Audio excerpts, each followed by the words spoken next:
अजमेर में आज भारतीय जनता पार्टी के पूर्व प्रदेश अध्यक्ष अरुण चतुर्वेदी व दक्षिण विधायक अनीता बघेल द्वारा प्रेस वार्ता का आयोजन किया गया। अरुण चतुर्वेदी ने कहा कि आमजन को सभी सरकारी योजनाओं का लाभ मिले, ये उनका लक्ष्य है। उन्होंने भाजपा सरकार की उपलब्धियों को गिनाते हुए कहा कि पुष्कर से मेड़ता तक 42 किलोमीटर रेलवे लाइन की परियोजना ईआरसीपी के तहत जिला पूर्ति भाजपा सरकार द्वारा की जा रही है। वहीं दक्षिण विधायक अनीता बघेल ने भी कांग्रेस सरकार पर जमकर निशाना साधा।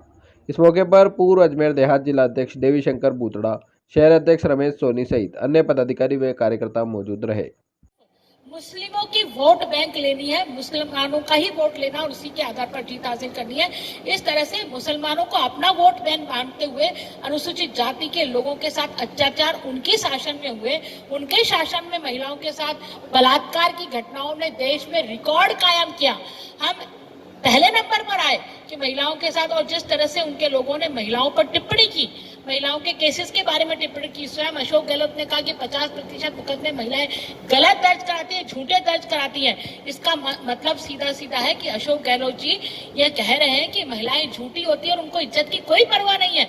तो वो महिलाएं अब वोट की चोट देकर के इस लोकसभा चुनाव में मोदी सरकार बनाने के लिए कृत संकल्प होकर के वोट दें। ये आपके माध्यम से मैं जनमानस से भी अपील करती हूँ और मतदाताओं से, विशेषकर महिलाओं से और अनुसूचित जाति के लोगों को अपील करना चाहूंगी कि ये वही कांग्रेस है जिन्होंने 5 साल पहले इस प्रकार की घटनाक्रम होने के बावजूद भी अनुसूचित जाति के साथ खड़े नहीं रहे। झूठ बोलना इनका संकल्प है। बात का भ्रम पैदा कर रही है कि भारतीय जनता पार्टी नरेंद्र मोदी जी ने 400 पार इसलिए चाहिए क्योंकि वो संविधान खत्म करना चाहते हैं, और संविधान में खत्म करने की और उनका इशारा सिर्फ आरक्षण को लेकर किया। आपने स्पष्ट रूप से इस पर बात कही है, लेकिन मैं कांग्रेस की मानसिकता के लिए आपको बताना चाहती हूँ। जो आरक्षण का प्रावधान संविधान में संविधान प्रदत्त है, ये कांग्रेस प्रदत्त नहीं है। बाबा साहेब ने इस आरक्षण का प्रावधान किया संविधान में, लेकिन उन्हीं बाबा साहेब को 2 बार लोकसभा में जाने से रोकने वाला यदि कोई दल है तो वो कांग्रेस है। कांग्रेस ने 60 साल राज किया, लेकिन लोकसभा में बाबा साहब का चित्र तक नहीं लगा।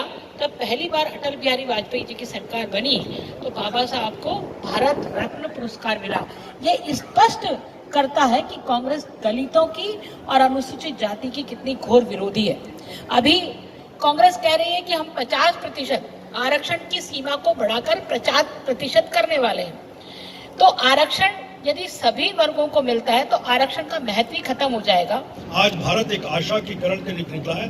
कहीं भी कोई संकट होता है, रूस यूक्रेन का संकट, वो भारत की तरफ देखते हैं। इजराइल ईरान का संकट, वो भारत की तरफ देखते हैं। दुनिया में किसी प्रकार की विपदा आती है तो भारत की तरफ देखते हैं कि भारत का नेतृत्व तो किसी प्रकार का समाधान उसमें निकालने की स्थिति आ सकता है। आज देश का गौरव बढ़ा है। देश की सुरक्षा और अंतर्राष्ट्रीय स्तर पर किसी की इतनी हिम्मत नहीं कि भारत को छेड़ने का काम करे।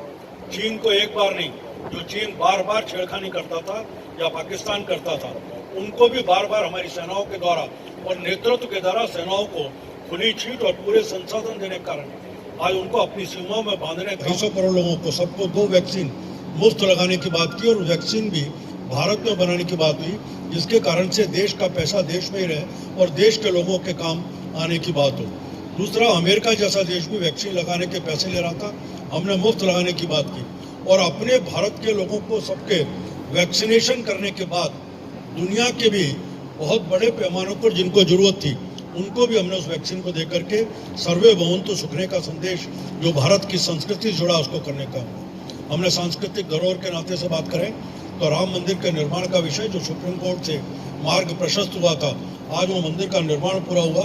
22 जनवरी को उस मूर्ति की प्राण प्रतिष्ठा और अभी रामनवमी के दिन वहाँ पर एक भव्य कार्यक्रम का आयोजन और गांव-गांव घर-घर में उसका आयोजन करने का काम हुआ है। लंबे समय से कश्मीर एक विषय था जिसको लेकर के वहाँ अलगाववाद की शुरुआत 370 को समाप्त करके नरेंद्र मोदी ने फिर देश में एकजुटता लाने की बात करने का काम हुआ। ये वही कश्मीर है जिसमें आज कांग्रेस के लोग कई बार कहते हैं कि हमारे नेताओं ने देश के ऊपर बलिदान करने का काम किया है। इस देश में देश की एकता और एकात्मता के लिए पहला बलिदान कोई था तो कश्मीर को भारत में मिलाने का, 370 को समाप्त करने का। एक देश में 2 निशान 2 विधान 2 प्रधान नहीं चलेंगे। इस विषय कोने में हर व्यक्ति तक पहुंचे। आज हम कहते हैं कि 13 करोड़ लोगों को घर मिले, तो घर में वो अजमेर में मिले, शहरों में मिले, पानी पहुंचेगा, घर घर पहुंचेगा। उसमें सब जाति वर्ग के लोग हैं हर क्षेत्र में। आज अजमेर बात किसका अनिता ही चर्चा कर रही थी, चाहे इंफ्रास्ट्रक्चर का विषय होगा, चाहे बाकी हॉस्पिटल्स का विषय होगा, इन सब विषयों में भी कैसे उन्नति अजमेर की, इसको भी करने का सरकार ने किया है। आप पुष्कर में मेरता तक 42 किलोमीटर लंबी रेल लाइन की परियोजना इसी दौर में आई। मैं क्योंकि अजमेर केवल एक विषय नहीं, अनिता जी वैसे स्थानीय विषयों को देंगी, लेकिन ओवरऑल भारत का विकास इस दृष्टि को रख करके, जिसमें अजमेर भी है, राजस्थान में भी है।